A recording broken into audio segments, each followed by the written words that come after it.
while. Congressman Brady, I'm sure you've been following this argument about declarations of bankruptcies for towns, cities, and now there appears to be some Republican support at a high level for the bankruptcy of whole states.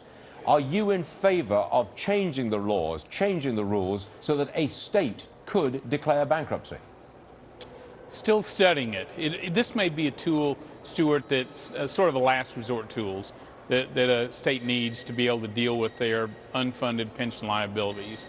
But it's a double-edged sword, as we know in business. And so I think lawmakers probably need to do more homework, understanding what the consequences are before we rush toward that. But again, at the end of the day, it may be a tool they need.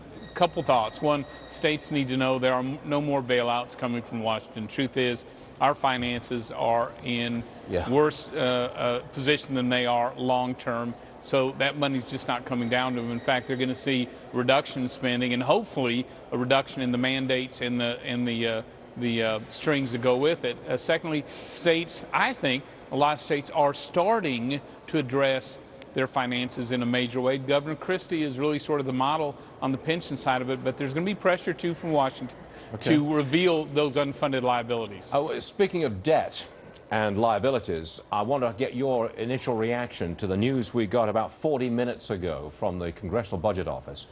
The deficit this year will hit $1.5 trillion. That's a record. It's more, $200 billion more than the deficit last year, $1.3 trillion. What's your initial reaction to $1.5 trillion worth of deficit?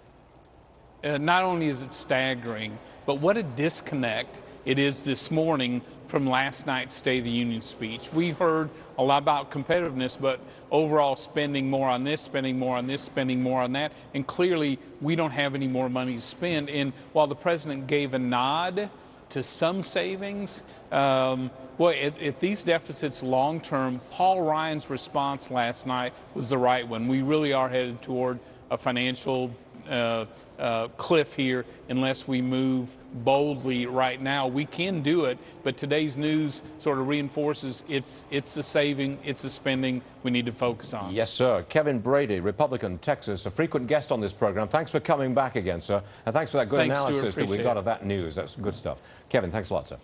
Tired of giving money to the states? Visit our website. Take the pledge. Why not? Here's the pledge. Not one.